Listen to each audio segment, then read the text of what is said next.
Welcome back to Big Mouth and welcome to the dceu Daily. Remember, you can tag me and follow me on Twitter at MoviesTVMad. There is something toxic, rotten to the core at Warner Brothers Pictures. And I believe that toxicity runs deep in that department of Warner Media. Toxic executives. And we've seen this. I was just having a cigarette on my balcony and I worked out, because I was always confused how Toby Emmerich was able to utilize his position at Warner Brothers Pictures, but not only that, become more powerful. So how has this worked? I believe that the reason Toby Emmerich's got more powers is because he was able to utilize the J.J. Abrams deal to his advantage. I believe it wasn't Warner Media and AT&T and Jason Keelar who went and got J.J. Abrams. It was Toby Emmerich. By doing this, he utilized his position at Warner Brothers Pictures. They couldn't get rid of him because if you get rid of Toby Emmerich, you lose the big, powerful deal of J.J. Abrams. I also believe it was Toby Emmerich who brought in Ann Sarnoff. So now I'm drawing you a picture. Now, I can't prove any of this. This is just a theory. So I believe this is where it all stems from, that Toby Emmerich was able to utilize his toxic position there and create this toxic environment and keep it there by bringing in this valuable J.J. Abrams deal. It could even be that J.J. Abrams made the decision to bring in Sarnoff. And so all of a sudden, Warner Brothers Pictures are in this really powerful position. Now, we know it was Warner Brothers Pictures and the executives that still are there that drove Zack Snyder from the Justice League shoot and even wanted him, we already know this, to kind of stay away from the Batman versus Superman narrative. So now you understand what's going on. My theory, I think it's rock solid and I believe it. Because I was always really, really confused when AT&T came in, brought in a man like Keelar. And I know AT&T quite well. I've done some research on them when I knew they were going to buy my favourite studio that owns my favourite superhero franchise. I wanted to do my due diligence. And they're a very family kind of incentive company. They believe in customer service. They believe in social justice. They're very genuine like that. They're not like most companies that just blurt out the mantra. They truly believe in it. So we got Jason Keelar is the CEO of Warner Media. Now, I actually, for a long time, thought Ann Sarnoff was the big boss, but I was wrong. So Jason Keelar is the head of Warner Media. John Stankey is the head of AT&T. So I can just draw you a picture of what's going on here. And so Ann Sarnoff is the CEO of Warner Brothers Pictures. She basically controls that banner, but she can't make any final decisions. If Stankey or Keelar says you're not doing this, then it's not happening. Now, this is what happened with the Snyder Cut. It was ordered from Stankey. Stankey told Keelar to go with it, and Keelar did. So Keelar and Stankey are on the same page. And so now we understand where the toxic hate comes from Ann Sarnoff towards us. Because when I first read the Variety hit piece, I was very, very confused. I thought this woman was brought in by Keelar and Stankey. That wasn't the case. So because to destroy this deck of cards, we have to understand the power structure. And the power structure, I repeat, is this, is that Sarnoff was brought in by Abrams. That's what I believe. And Emmerich brought in this valuable, lucrative J.J. Abrams deal. Warner Media need that deal. They want that deal. Right, it's the money. It's kind of what Abrams can bring to the company with his name, even though his name's been tarnished with Star Trek Into Darkness, the Star Wars sequel trilogy. People fail upwards in Hollywood. Now, I love J.J. Abrams for Alias and Lost, but there's no question he's a tyrant now. He's a businessman. So I don't know if he is to do with the toxicity, if he agrees with what they're doing. But all Abrams cares about is the money he makes off of his IPs and what he's doing at Warner Media. And he really doesn't care about anything else. So I believe there is a civil war at Warner Media, and J.J. Abrams is in the middle of it. And while Toby Emmerich and Ann Sarnoff hold the J.J. Abrams cards close to their chests, Warner Media can't disband this group of misfits. And that's what's going on here. So now we understand there's a civil war because, as I say, because I think kind of naively, even though I know how the industry works and I'm involved in it in a small basis, I was very confused why Stanky and AT&T bought Time Warner and couldn't just say, right, there's toxicity here at Warner Brothers Pictures. We need to destroy this group, just totally destroy Warner Brothers Pictures and bring the film division into the Warner Media banner. And I think that's what Stanky and Keelar want.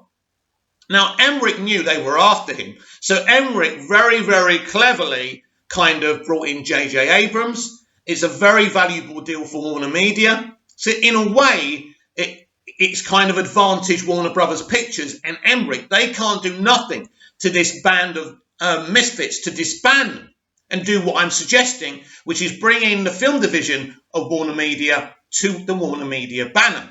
So they can't do that because this valuable, lucrative J.J. Abrams deal. But let's be absolutely clear, even though they hold a big key in J.J. Abrams, the hit piece that Sarnoff did without thinking has really come back to haunt her. Have you seen Ann Sarnoff lately? No, because she's in hiding. You know what I've noticed ever since that article happened? More and more people hashtagging Restore the Snyderverse. The reaction from the DCEU fandom, the Restore the Snyderverse community, has been intelligent and brilliant and as non-toxic as you can get. We've been smart. I think there's an event today or tomorrow. There could be one event today, later today, and one event going on. By the time you see this, the event will probably have started anyway. We'll be well into it. And I'm going to be part of that event. The Restore the Snyderverse community are doing it, hashtagging, watching the shit out of Zack Snyder's Justice League Snyder Cut. By the way, Justice is Great is now available on HBO Max. So if you've got a couple of devices, you can watch them both at the same time. Well, you can't watch them both at the same time, but you know what I mean. So this is a beautiful article just to destroy Ann Sarnoff's narrative and kind of confirm this PR nightmare for Warner Brothers Pictures and Warner Media. Opinion. The Marvel Cinematic Universe is a nice fantasy. We need Zack Snyder's superhero stories more. This is from the Washington Post. Opinions. Wow. Now this is embarrassing for Warner Media. So should we attempt to read this? This is by Elisa Rosenberg. The 2 decades bookended by the September the 11th attacks and the COVID-19 pandemic raised a fundamental question about how Americans deal with catastrophe. Is it better to double down, preserving and expanding the status quo, or should we respond to calamities by questioning everything? That's a conversation that's next to impossible to have in the midst of a crisis. But over the years, as the country grappled with these questions, 2 widely popular superhero franchises have not just dominated the box office, but staged a debate about these 2 approaches that politicians haven't always been able to articulate. The Marvel Cinematic Universe, the sprawling network interconnected superhero films that is now the most lucrative movie franchise of all time, is a valuable argument in favour of how Americans responded to the terrorist attacks of September 11 in 2001. By contrast, the DC Comics superhero movies Zack Snyder made for Warner Brothers, the last of which was re-released last week on HBO Max, provide a grimmer but further-reaching suggestion for an alternate history, one in which people respond to calamity by radically re-examining their sense of how the world works. In the real world, the idea that a small group of fanatically committed terrorists could bring down a pair of iconic buildings and seriously damage the Pentagon, all with nothing more than a box cutters and suicidal determination, was a shock. Being a superpower, it turned out didn't make a country invulnerable, but with the benefit of 2 decades worth of hindsight, it looks like that spasm went only so deep. Lawmakers created the Transportation Security Administration. The military turned the same old war zones into the same old quagmires. The Department of Homeland Security was a new bureaucracy, but not one that represented a new idea of how to keep the country safe. But America didn't radically reevaluate any of its core assumptions at home or abroad. In the Marvel Cinematic Universe, the revelations that drive the plots likewise ought to have reverberated more deeply. If Donald Trump's presidency can spawn something like QAnon, shouldn't the news that the superpowered humans as guardian gods and extra-dimensional aliens really do exist, and that they're all going to slug it out here on Earth, have driven ordinary people to some sort of extreme reaction? That isn't what happens. Instead, new bureaucracies like the Strategic Homeland Intervention, Enforcement and Logistics Division, better known as SHIELD, and the Sentient Weapon Observation and Response Division prolific their riffs on DHS, of course, with the fictional Hydra swapped out for Al-Qaeda. Even the blip in which the supervillain Thanos magically eliminates half the world's population is reversed after 5 years without much dwelling on such a global trauma. This is a good point, by the way. The parallel isn't hard to tease out. Both vision that a lot of Americans have about themselves and the slick consistency that the undergirds the Marvel Cinematic Universe depend on the idea that nothing will ever really change. The Marvel Universe is the most dominant entertainment property in the world because audiences know exactly what they're going to get from it. A world in which order is always neatly restored after catastrophe. This is brilliant. This is actually a brilliant takedown of the MCU. Compare that perspective to the worldview of Zack Snyder's stranger, more disturbing and less successful trilogy of Superman movies. Man of Steel, Batman vs. Superman Dawn of Justice, and recently reshot and re-released Justice League. In Snyder's stories, the revelation of godlike superheroes is fundamentally traumatic experience for Earth. The destruction wrought by their clashes is terrible. Billionaire Bruce Wayne tries to defeat Superman and then to replace him, while tech genius Lex Luthor takes advantage of a radically altered world to attempt to fast-track scientific change, and any peace the characters win is fragile. Superman's existence made Earth aware of a wider universe that's too big and dangerous for humans to master or even understand all at once. If the details of the Snyderverse are bizarre, the sense of de-escalation is almost more familiar than Marvel's cheery commitment to reassurance. The contagion that's brought the world to a standstill over the past year, the contagion that's brought the world to a standstill over the past year looks a lot more like the threats conceived by Snyder than the ones quickly dispatched by Marvel's superheroes. It's still not clear where and how the novel coronavirus originated. Its power to wreak havoc on the human body is not yet fully understood.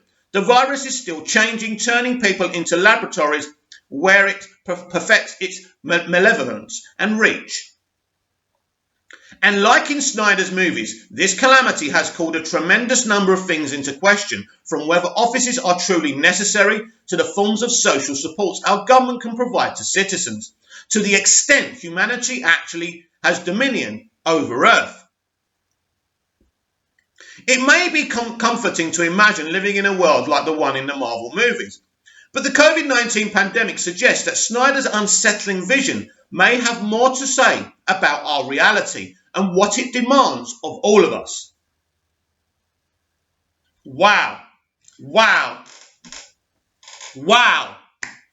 This woman has literally destroyed the Marvel Cinematic Universe in a 5 minutes piece. What she's saying here is that the Marvel Cinematic Universe is nice, it's got gags, it's got threats, but basically they solve those threats easily and then they have a little joke. What Snyder is saying is every ripple effect has a consequence. If you have Superman in the world, people are going to react negatively. Someone like Lex Luthor is going to be angry and he's going to manipulate the situation And everything that Snyder does in his stories has consequences. It's really kind of the old, if you're a soap fan, and I'm sure a lot of you are not, we used to have the old Coronation Street versus EastEnders debate, or the Home and Away versus Neighbours debate. Neighbours was a nice, friendly, fun, everyone was beautiful. In Home and Away, people looked like how they really looked like. They didn't particularly look great in bikinis or trunks, but they were real people based around a family that fostered damaged children. So there was a reality there to Alan Bateman's vision, and I don't want to bore you about this, but surprise, surprise, Alan Bateman's vision of Home and Away was taken down, and Home and Away pretty much turned into Neighbours, which is a tragedy. But this is what happens in life. People don't like to be told how things really are. Really, basically, Snyder is telling you, we're in a fucking ugly world. Deal with it. Feige is telling you, everything's going to be all right. It's okay. Just keep on giving us money. Everything will stay the same. Do you understand what she's saying? So this is a beautiful takedown of the MCU. But it goes beyond that, of course. It goes beyond everything. The recognition that Snyder has something very important to say via his love for fantasy, demigods, and superheroes. And I think at its very core, this article embarrasses Warner Media even more. This is a company that owns the DC silhouette. The DC cast of characters have been around since 1938, starting with Superman, quick after Batman and Wonder Woman and The Flash. The stories behind those creators are as fantastical and fascinating as the characters that they created. It really is something proud. And as I said yesterday, the MCU is at least run by a Marvel fan, and the DCEU is run now by business people. Now, in its inception, the DCEU was headed by Christopher Nolan. He gave that power to Zack, a DC fan who has a view of the world and wants to depict that in his films. Now, what's fascinating to me is when I go on Twitter and I see all these elite verified saying, I want more. To my shock, I love Zack Snyder's Justice League. I went back to watch BVS. To my shock, I understand it now. This is the prediction I made to you all. Warner Media, and especially Warner Brothers Pictures, are in an impossible situation now, because it's not just a small band of misfits like us who are fighting for this.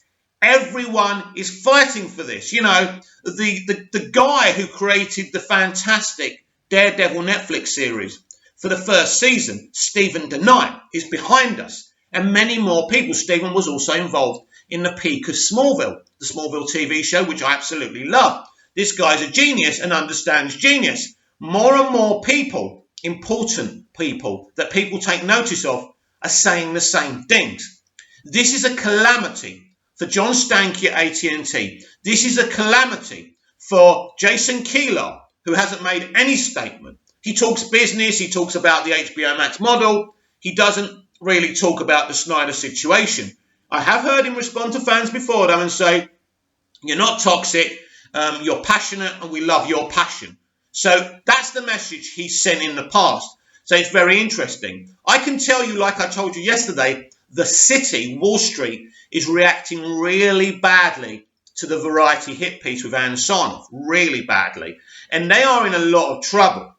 And so moving forward, how do I see this working? When I first read that article, as I say to you, I misunderstood Sarnoff's position. I thought she was head of Warner Media, and that's why I was really hurt by the article, because I thought that our fight to restore the Snyderverse had been damaged.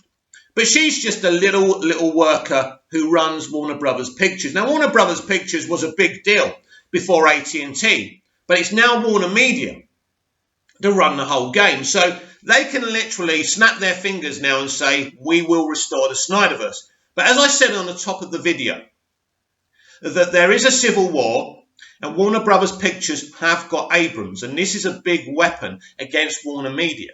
And so how this plays out is that I can see the Snyderverse being restored. They can't turn their back on it.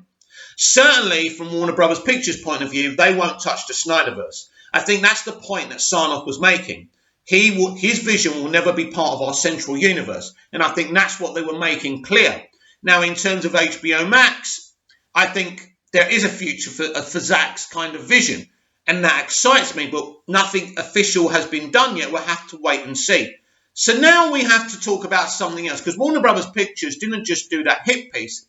They put another hit piece out there from Deadline.com. Now, they spoke about the success of Zack Snyder's Justice League. They had graphs, they had everything, and they said that the first 5 minutes of Wonder Woman 84 had more engagement than Zack Snyder's Justice League Snyder Cut.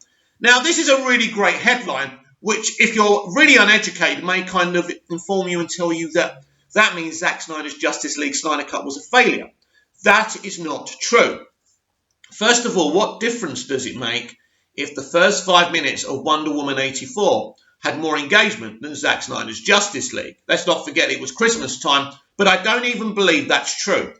I believe by now more people have watched Zack Snyder's Justice League Snyder Cut than Wonder Woman 84. But there's a bigger problem for this narrative that they're putting across, this false narrative, by the way, they're putting across. I believe more people are still rewatching a 4-hour movie than ever did Wonder Woman 84 at the same stage. I believe that Zack Snyder's Justice League Snyder Cut is definitely more successful than Wonder Woman 84.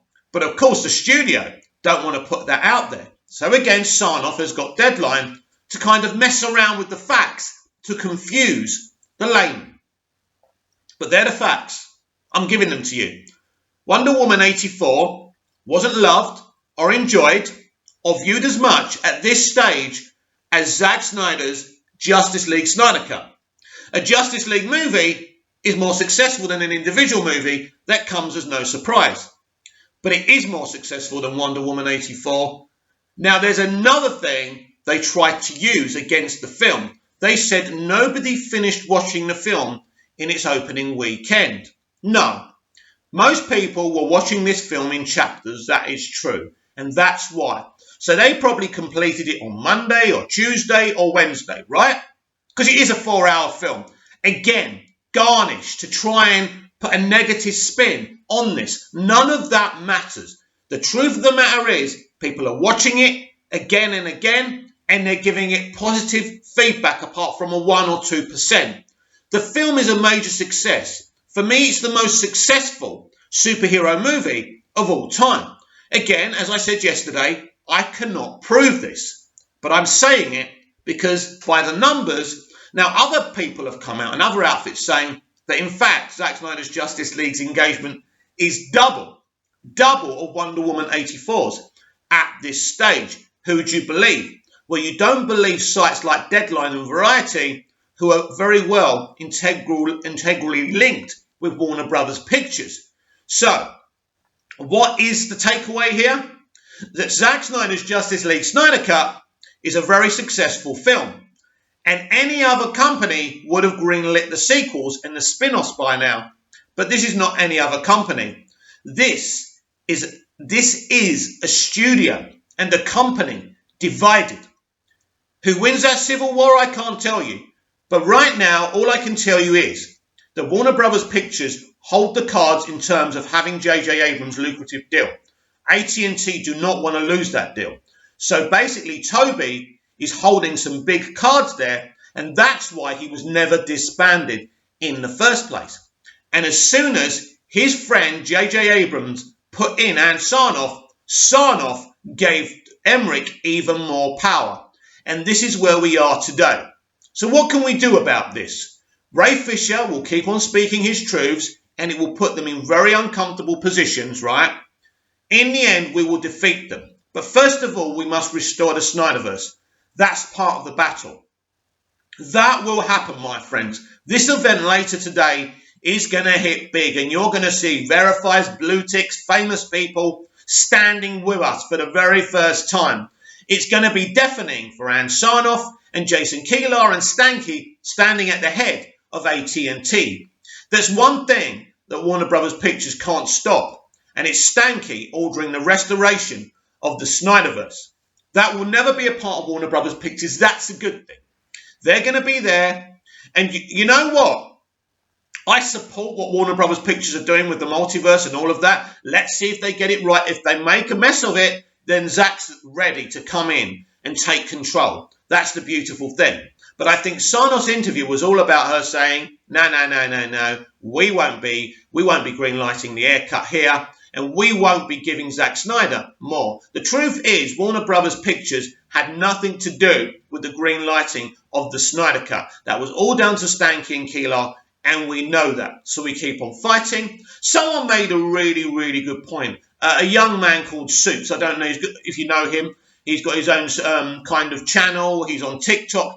Great lad, passionate superhero fan. Why is it that DC fans have to beg for more Cavill Superman, more Snyder stuff, when it's the most popular stuff? Henry's Superman is popular and loved, not just by the Snyder fans, but by everyone. But these toxic individuals are now bringing in a new Superman.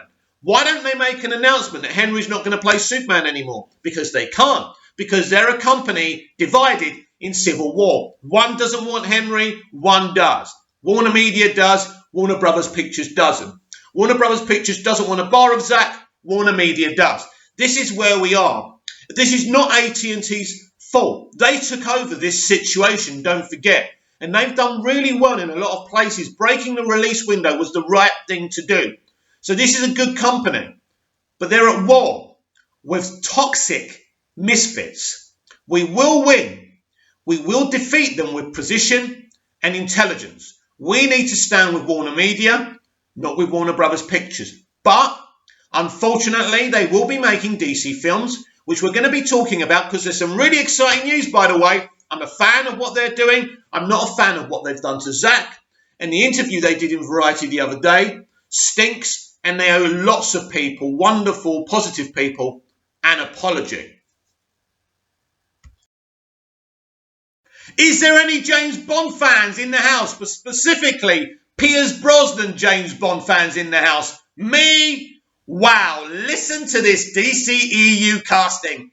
Black Adam movie cast Piers Brosnan as DC superhero Dr. Fate. So this is absolutely huge. Dr. Fate is a wonderful character. I loved him in Smallville. He was done so well. And this is just perfect casting. Proof that the people who are making this film know exactly what they're doing. Dwayne Johnson's solo Black Adam movie cast former James Bond actor Piers Brosnan as the DCEU superhero and JSA member Dr. Fate by Cooper Hood or Screen Rant. DC's Black Adam cast Piers Brosnan as the powerful hero Dr. Fate. Dwayne Johnson has been waiting to join the DC Extended Universe for nearly a decade and play the anti-hero Black Adam. The last few years saw Warner Brothers and DC films turn their attention to a solo project that can further capitalize on Johnson's global star power. Black Adam has still taken quite some time to get going, but the last year has finally brought positive developments. In addition to Black Adam serving as the introduction to Johnson's anti-hero, who will rebalance power in the DCEU, the movie will be used to expand the universe's roster of heroes. It was previously revealed that the Justice Society of America would appear alongside Black Adam in the solo film. Noah Centineo was the first cast member to join the movie, and the upcoming star will play the size-changing hero Atom Smasher. The initial JSA roster will also include Cyclone, Hawkman, and Dr. Fate, and now it's confirmed who will play the latter. According to The Hollywood Reporter, former James Bond star Piers Brosnan is joining the cast of Black Adam. He's set to play Kent Nelson, aka Dr. Fate. This will be Brosnan's first superhero movie and officially rounds out the film's JSA roster. Brosnan will get to work rather quickly as Black Adam starts filming next month, even though the movie does not have a confirmed release date as of this writing. Kent Nelson, aka Dr. Fate, is one of DC's oldest superheroes. The character first appeared in 1940 when Gardner Fox and Howard Sherman included him in More Fun Comics 55. Kent discovers an ancient being known as Naboo who gave him magical powers. The spirit of Naboo guides Kent on his adventures, and he is incapable of feeling emotions while wearing the character's classic gold helmet. Dr. Fate is also one of the founding members of the Justice Society in the comics, and it appears he'll be the elder statesman of the team in Black Adam. Now that all JSA members and most other main cast members have been found for Black Adam, Brosnan is the biggest name on the call sheet other than Johnson. The movie includes Aldous Hodge as Hawkman and Quintessa Swindell as Cyclone. The roles of Marwan Kenzari and Sarah Shai are not confirmed, but both have been teased to be villains. There will likely be some additional casting announcements to come for Black Adam in the weeks ahead, as WB and DC fill out more minor supporting roles. However, Brosnan's Dr. Fate should be featured prominently throughout the film. Wow. Wow, wow, wow. The Rock, we are not worthy, my friend. What a fucking piece of casting. This is awesome casting. I mean, as a Bond fan and a Brosnan Bond fan, I'm very, very excited. This is awesome. This is great. You've got a really good actor, good mature years. He's going to be Dr. Fate. And Dr. Fate, Kent Nelson, because he puts the helmet of Naboo on, he's really fucked up in the head because of it. We saw this kind of displayed in the narrative in Smallville. That was done so well, and I hope that Piers can do as good a job. But this is a brilliant piece of casting. Past 2 days, we've had Helen Mirren in Fury of the Gods, Shazam, Fury of the Gods, and now Piers Brosnan in Black Adam. This is absolutely huge casting. And to me, when I look at this central stuff, I kind of divide myself away from the Warner Brothers Pictures versus Warner Media thing.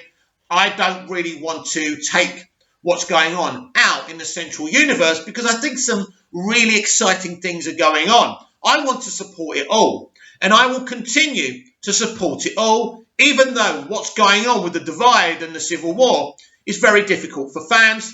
Black Adam is introducing for the first time in film the Justice Society of America. That's huge, that's exciting, and this is an awesome piece of casting. As you know, am I back on? As you know, right? I think I'm back on anyway. As you know, I was gutted about the axing of Billy Crudup as Barry Allen's father, because he was brilliant in Zack Snyder's Justice League, and I think they pretty much used the same kind of beats and scenes in Justice League as well. So he was a great version of Barry's father, and I think him and Ezra had this really, really good kind of dynamic and chemistry. But we have a recast on our hands. I am absolutely gutted about Billy going. This is by Rachel Abernathy of Screen Rant. Flash movie replaces Billy Crudup as Barry's father with Ron Livingston. Just a couple of weeks after Billy Crudup departed The Flash over scheduling conflicts, Ron Livingston has been cast to play Barry Allen's father. The Flash movie cast Ron Livingston to replace Billy Crudup as Henry Allen. The DCEU's first solo film centered on Ezra Miller's Barry Allen is finally picking up traction after many years of delays. Miller first stepped into the role of the Flash for 2016's Batman v Superman Dawn of Justice, which was followed by a more substantial part in Justice League. The following year, it was believed he would then appear in his own movie, but The Flash has endured numerous director changes over the years, thus making it difficult to move forward. Now The Flash is set to begin with Andy Muschietti directing a script written by Christina Hodson, Birds of Prey. Be afraid, be very afraid. Miller will once again play Barry for the film, which will adapt the famous comic storyline Flashpoint for the DCEU. Reportedly, The Flash will explore the DC multiverse and feature several heroes, like Supergirl Sasha Calle and Batman Ben Affleck and Michael Keaton. The movie is slated for release in November 2022, with filming expected to get underway soon. It was recently revealed that Billy Crudup, who played Barry's father in Justice League, had to depart The Flash due to scheduling conflicts with his Apple TV Plus series, The Morning Show. Now, nearly 2 weeks later, Variety reports Ron Livingston has taken over the part of Henry Allen. Livingston is best known for his roles in Office Space, The Conjuring, and A Million Little Things. Now, The Conjuring one's the one you should look for. Basically, this is an actor with links to Warner Brothers Pictures. He was easy to grab hold of, and that's why they grabbed him. Now, Ron is a really good actor. There's no question about it. He will do a really good job. But I am devastated to lose Billy. I really am. I don't know if scheduling conflicts are the truth, or if he just said, look, I'm a Zack Snyder loyalist. I can't be involved with what you're about to do, which is burning the DCEU. Maybe that's the thing. We will never know. Additionally, a handful of other actors have been added to The Flash. Ian Lowe will play young Barry. Oh, wow. Didn't know that. While Rudy Mancuso and Darius Gil Cerise Monica Jackson were cast in undisclosed roles. They are all the latest to join in a growing call sheet, which recently added Maribel Verdú as Barry's mum, Nora, and officially brought back Kiersey Clemons as Iris West. With filming on The Flash gearing up, additional castings could be announced in the coming weeks. For the time being, though, the film has amassed a solid amount of performers to start out with. Many fans were sad to lose Crudup, me included, as Henry, but Livingston already feels like a solid replacement. Agree? Barry's relationship with his father got a bit of a time in the spotlight during Zack Snyder's Justice League, revealing Barry's determination to exonerate and imprison Henry, who is currently serving time for the murder of Nora Allen. The addition of a young Barry Allen all but confirms the Flash will delve into the character's childhood, which means we're going to see that moment when Reverse Flash kills Nora Allen. So that excites me. Meaning there could even be some scenes where Henry is a free man. The Flash will provide an opportunity to dive deeper into Barry's family dynamic. It will be interesting to see how it all unfolds. It certainly will. So as I say, away from the Civil War, away from us fighting to restore the Snyderverse, which I'm very passionate about, as you can see. But as you know, before Snyder, I was a big DC fan. Loved Smallville, loved Christopher Reeves. Christopher Reeves is when I fell in love with Superman, and that's what started my love affair with DC. So I can't take a kind of point of view where I'm going to say, nah, I'm not getting involved with that. I can't do that. I'm so excited that The Flash is going into production, that Shazam! Fury of the Gods is going into production, Black Adam's going into production, the Batman's just finished. For me, this is all exciting stuff. Still rewatching Zack Snyder's Justice League as well. Don't forget, Justice is Grey is now available on HBO Max as well. Don't know if I've already said that. Saying it again. So being in Cyprus and no access to HBO Max, I will find a way of watching that. But all in all, despite the negativity and the toxicity from Warner Brothers Pictures, it's quite an exciting time to be a DC live action fan. Well, the revelations keep on coming. Listen to this. I'm sure you've heard it already, and by the time this video uploads, sorry about the timings and everything, but at the end of the day, I'm a busy guy and I've got shit internet. What can I tell you? But anyway, this is a massive revelation. Ben Affleck's The Batman included Batgirl versus Deathstroke fight. Wow! Deathstroke actor Joe Manganiello reveals Ben Affleck's The Batman movie included Batgirl and a fight between her and Slade Wilson by Cooper Hood of Screen Rant. Ben Affleck's The Batman included a fight between Batgirl and Deathstroke, according to Joe Manganiello. After joining the DC Extended Universe as Zack Snyder's Batman, a plan developed for Ben Affleck to tackle a solo movie. He was set to write, direct and produce and star in The Batman, but Affleck eventually walked away from the movie. You mean he was driven away? Even though there is great interest in Matt Reeves' new take with Robert Pattinson, many fans still wish Affleck's The Batman could have happened. Yeah, keep on fighting for that, because I don't believe we've seen the end of it. And clearly, Manganiello's fighting for it as well. The full extent of Affleck's plans for The Batman hasn't been revealed, but several pieces of information have surfaced over the years. The most publicised aspect of this movie was the inclusion of Slade Wilson, aka Deathstroke, as the main villain. Joe Manganiello's portrayal debuted in Justice League, and now Zack Snyder's Justice League showed the original scene he was in. Deathstroke's meeting with Lex Luthor saw Slade learn that Bruce Wayne is Batman to set up a story where the expert mercenary destroys Bruce's life. It turns out that Deathstroke would have also fought a member of the Bat family.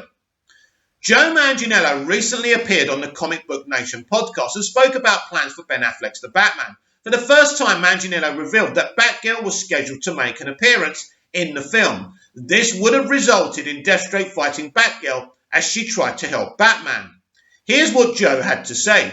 There was like a big, huge showdown. I think Batgirl jumps in to try to help Bruce because Deathstroke is so fast that he can anticipate Bruce's movements. And there was this huge fight in Gotham City where Batman is like, completely afraid because he realizes he's met someone who can take him. And that leads to this big climatic battle through the street of Gotham City at the end. Oh my God, Ben Affleck would have directed and choreographed the shit out of this. It would have been amazing. Jesus Christ, you horrible people. One thing for sure about Warner Brothers Pictures, they have no idea what great cinema is. Oh my God, I can't believe it. The idea of Batgirl appearing in The Batman is fascinating, A fascinating new tidbit about Affleck's and the DCEU's plan. Affleck never teased that other members of the Bat family would appear in his movie. His Batman already lost one sidekick, with Joker killing Robin in the past. So the inclusion of Batgirl could have been a way for Bruce to reflect on his past mistakes. It is also worth noting that while a Batgirl movie is in development, W&DC didn't begin working on that project until after Affleck stepped down as director and writer of the Batman. This could indicate that the movie only started being developed after she was no longer tied to the Batman story. That said, the appearance of Batgirl in Batman could have helped set up Zack Snyder's future DCEU movies. Exactly. Manganiello doesn't specify which version of Batgirl would appear, but Barbara Gordon is the best-known person to hold the title. Snyder recently revealed that Barbara Gordon would be the Commissioner of Gotham in the epilogue of Justice League 3. Her appearance as Batgirl in the Batman could have given audiences a chance to see her as a different type of crime fighter. Unfortunately, Ben Affleck's version of the Batman isn't happening, so Batgirl's DCEU debut and fight with Deathstroke will have to wait. One thing you should never say in this industry, from my personal experience, it will get a custard pie and big eggs on your face. Gooey eggs on your face. Never say not happening. It's not happening, definitely not going to happen. The Snyder Cut was definitely not going to happen. We're fighting for this kind of stuff. And we, my friends, are going to win. With the talk of Joe Manganiello's Deathstroke, I think it's important to revisit the actual concept of Affleck's The Batman movie. What Ben Affleck's solo Batman movie was about. Snyder Cut setup. Zack Snyder's Justice League did the groundwork for what would have originally been the set up for Ben Affleck's original solo Batman film by Andy, whose surname I can't pronounce. Zack Snyder's Justice League laid the groundwork for what would have been Ben Affleck's Batman film. To say that Warner Brothers' DC plan have changed drastically in the last couple of years would be an understatement. When the studio, along with Joss Whedon, tried to phase out Snyder's DCEU vision out of Justice League, they hit rock bottom as it became evident that they had no direction. As the DC Films division began exploring new chapters, some of their original plans fell apart at the same time. One of them was Affleck's Batman movie that he would have directed, written and starred in. The Batman was originally going to be focused on Affleck's DCEU incarnation of The Dark Knight before becoming a reboot starring Robert Pattinson. But as Affleck struggled with his health and being pressured not to do what he was doing, the actor eventually stepped away from the project as director Matt Reeves reimagined it into a new take on the DC icon. While Affleck is thankfully doing better today, his time as Batman is now in a different capacity following Zack Snyder's Justice League. While Affleck is set to reprise the role in The Flash, the Snyder Cut did do some setups for what would have continued in the original version of the Batman. While Affleck's Batman has a big arc in Zack Snyder's Justice League with helping create the team, the film also explores his mythology. Despite Joe Manganiello's Deathstroke appearing in the theatrical cut, his cameo with Jesse Eisenberg, Lex Luthor, was altered drastically in that version of their scene. They talk about putting together an Injustice League, Legion of Doom, to go up against the newly formed Justice League. In the Snyder Cut, however, Lex reveals to Slade Wilson that Bruce Wayne is Batman, which amuses the mercenary. Had Snyder's film come out in 2017 with Affleck still starring in the Batman, that scene with Deathstroke would have set up their big arc. And what a brilliant setup in a few seconds. Amazing, really, what you can do. That would have been a big opening for the Batman to have a primary antagonist already know Bruce's double life as a crime-fighting vigilante. Manganiello had described Deathstroke's role in the Batman would have been in the veins of a horror movie villain, with Slade going after Bruce on both a psychological and physical level. While the Snyder Cut did help a lot to bridge into Affleck's original film, it's also progressed Batman further, which would have also been a focus in the Batman. By the end of Zack Snyder's Justice League, Bruce has changed as being a hero that works together with others again after he and Wonder Woman formed the team. While Batman will always be the dark hero in the Justice League, the events of the Snyder Cut certainly brought a little light into the Caped Crusaders' mindset. That would have likely carried over to the Batman in some capacity. Even though Pattinson will be carrying that reboot, hopefully Affleck's Batman gets a project of his own, whether it's a film or even an HBO Max series. We can only hope. With the great potential of Deathstroke and Bruce's evolution, Zack Snyder's Justice League did some great setups for what would have been Affleck's solo Batman film. I think that Affleck's efforts would have gone down as one of the best comic book thing ever. To have Bruce Wayne attacked physically and psychologically is a very, very powerful thing. And to see someone emotionally tear down your life, potentially murder Alfred as well, which I think is a possibility here. Bruce comes into this movie after Zack Snyder's Justice League, Snyder Cut, right? He's a new man. He's choosing faith, right? He's positive again. And then this happens to him. What do you think is going to happen to him in the next Justice League movie? He's going to go back to his darker self. It's a fascinating kind of narrative and one we must fight for. But there's another situation brewing. Seeing that Warner Brothers Pictures are embracing Justice League, right, and not the Snyder Cut, will we still get the Legion of Doom in the central kind of universe of the DCEU? It's an interesting question, isn't it? If they're focusing on embracing Justice League, then they must focus on that post-credit scene. So is there a Legion of Doom movie in development? And would Jesse Eisenberg be used? Because if the Snyderverse is restored, Jesse will certainly be used there. Would it be confusing? Would they just say that's else? These are the problems that kind of are causing the whole company, Jason Keelar and Sarnoff, a headache. They don't know what to do for the best.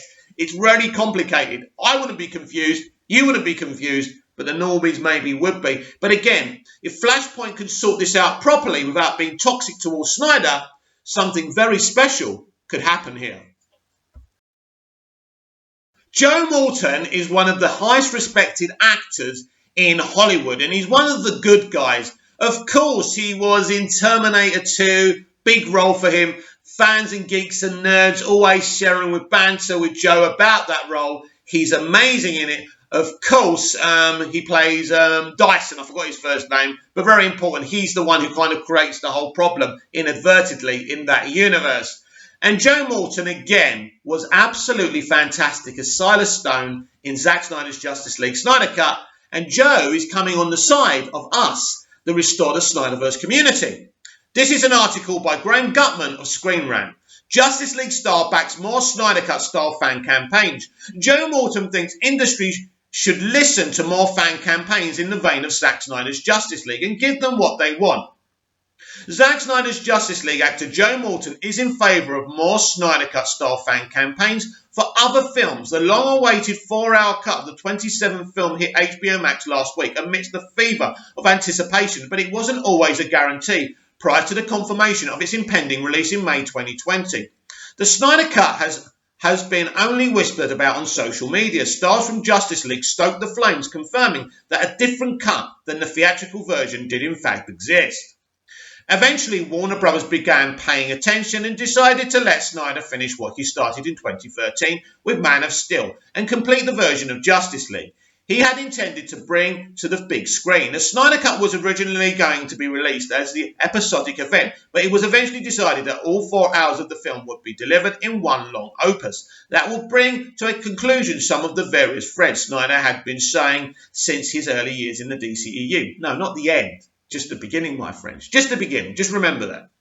An unprecedented fan campaign like the one that spurred on the Snyder Cut has never happened before. But Morton, who plays Dr. Silas Stone in the film, believes it should be happening more often. The actor tells The Hollywood Reporter that he thinks studios should take into consideration what fans want to see and use that to guide their filmmaking decisions. Morton compares the process to voting, going on to say that if fans really want to see something, studios should oblige.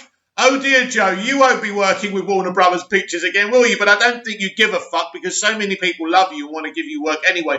Thank you, Joe. This is what Joe had to say.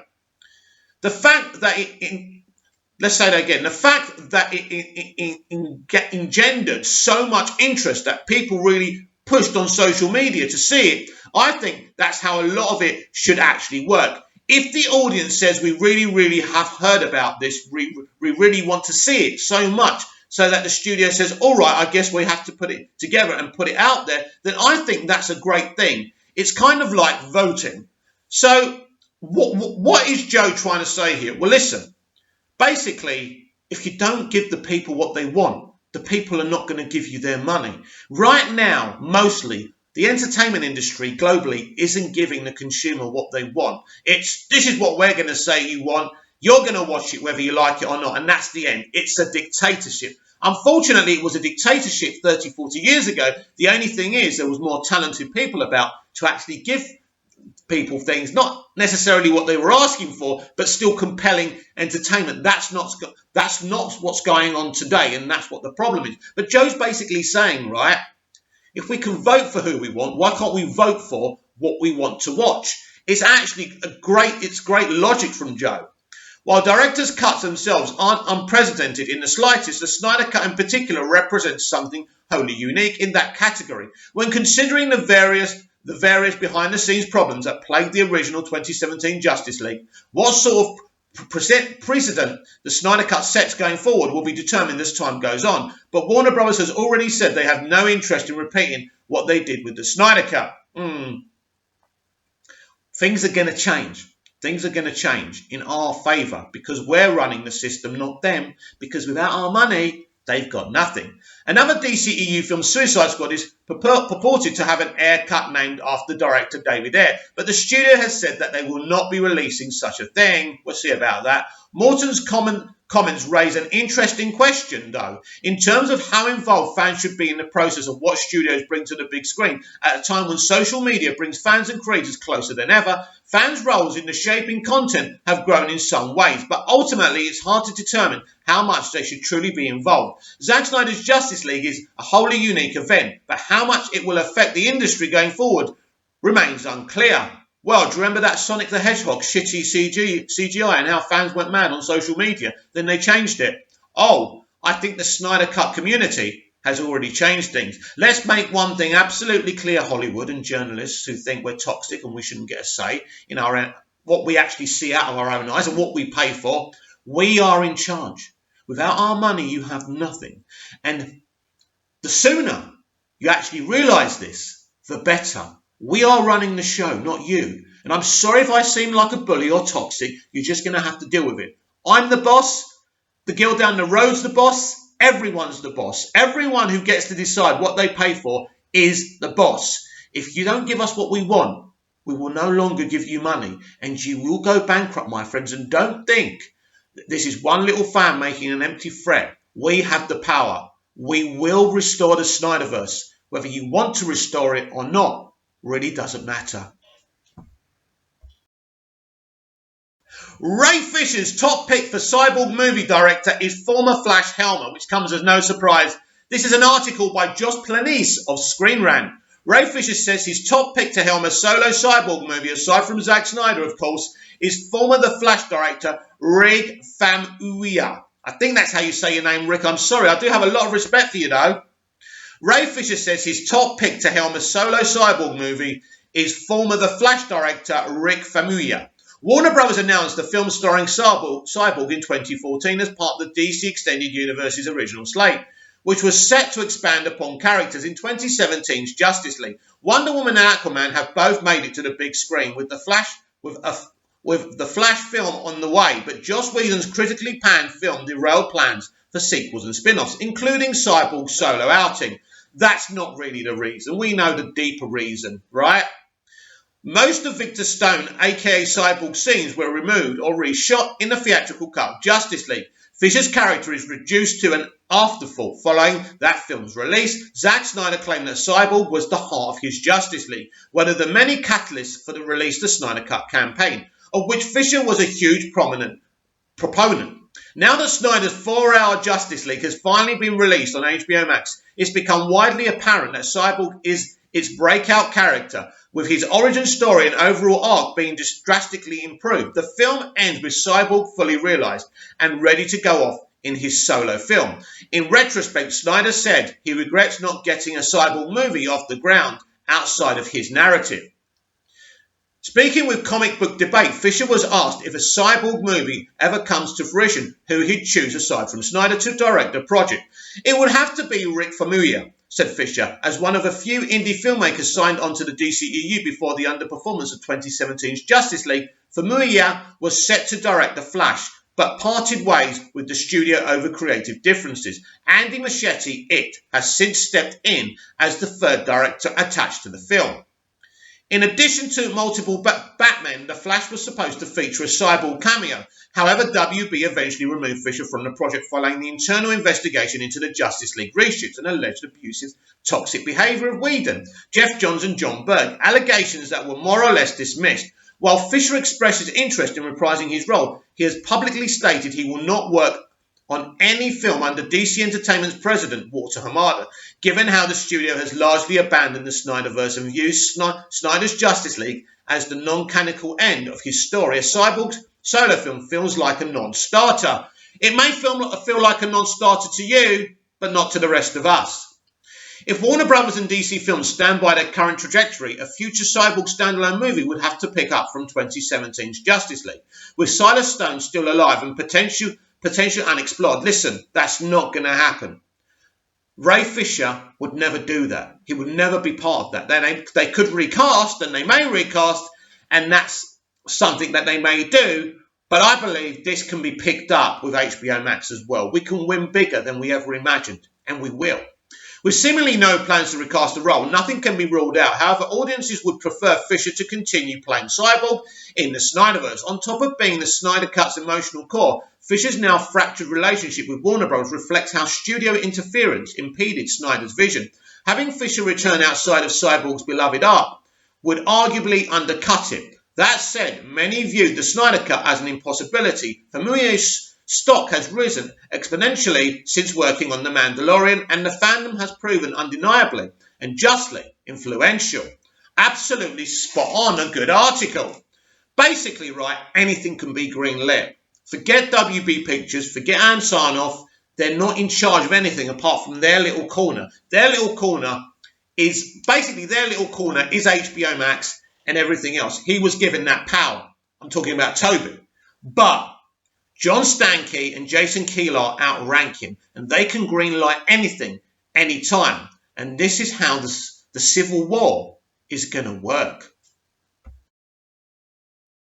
One thing's for sure, since the Ann Sarnoff interview hit piece, or basically you're going to ask me these questions and I'm going to answer them like this, the calmest person in the room has been Zack Snyder.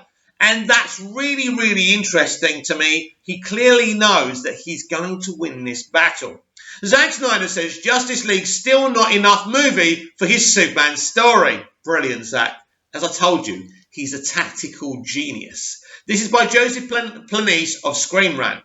Exclusive. Snyder says his 4-hour Justice League couldn't possibly encapsulate or explore the story he envisioned for Superman throughout 5 films.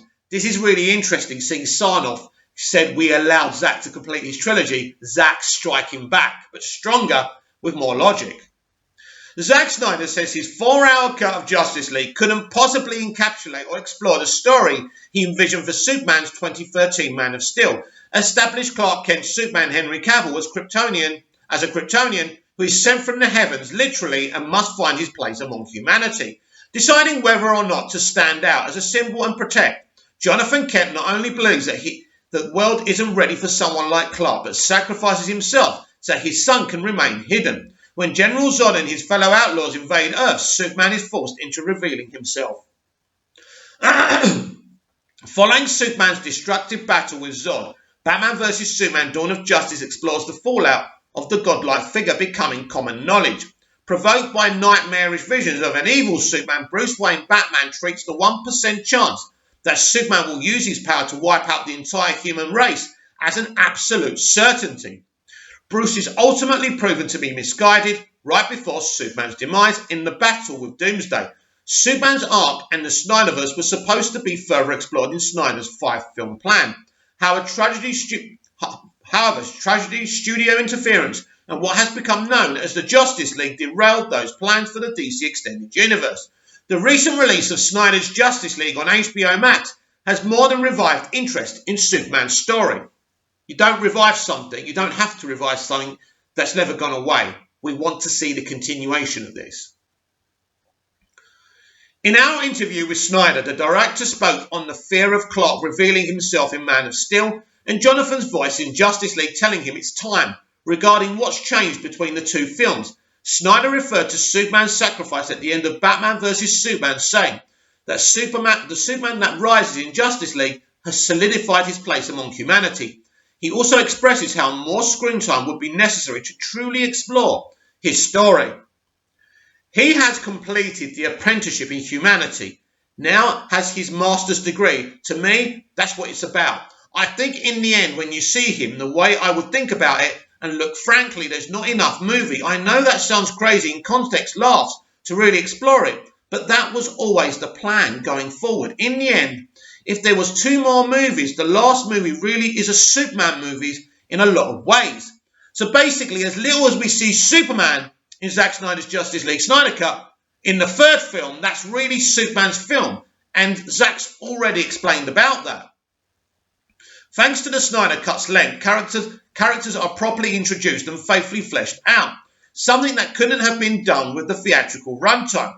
Superman isn't in the bulk of the film, his absence and presence attributing to its stakes. When Superman does show up, he's very much a mythical figure who must reconcile his seemingly limitless power with his humanity. Superman's iconic black suit references a post-death of Superman storyline from the comics, suggesting his moral journey isn't over, courtesy of Darkseid, the anti-life equation, and a nightmare sequence Snyder's Justice League ends on a cliffhanger. In both versions of Justice League, Lois Lane helps Superman regain his humanity after being resurrected. As alluded to in the Nightmare epilogue, Snyder's sequels would have focused on Darkseid's invasion, Lois's death, and its effect on Superman, who succumbs to the anti-life equation, becoming a serious threat to humanity. In the apocalyptic future, Bruce, Victor, Stone, Cyborg, and Barry Allen the Flash, among others, work together to send the latter through time and warn Bruce so that he can sacrifice himself and save Lois, presumably inspiring Superman to unite and lead the armies of Earth against Darkseid and his forces. Superman, or rather Clark, not only would have reconciled his 2 worlds, but reaffirmed the decision to choose ours. To say any one film isn't enough movie to cover this doesn't do it justice. Now, let's finish off today's show. We're talking about this. Snyder's plan, basically, he kills Batman. He makes Batman make the sacrifice for a reason, just like he makes Batman the founding father of the Justice League. So basically, Batman's lived a life. It's time for he's done all he can do. And he can stop this disastrous future by sacrificing his life. So this is a great arc for Affleck's Bruce Wayne. But ultimately, it's also done for another reason.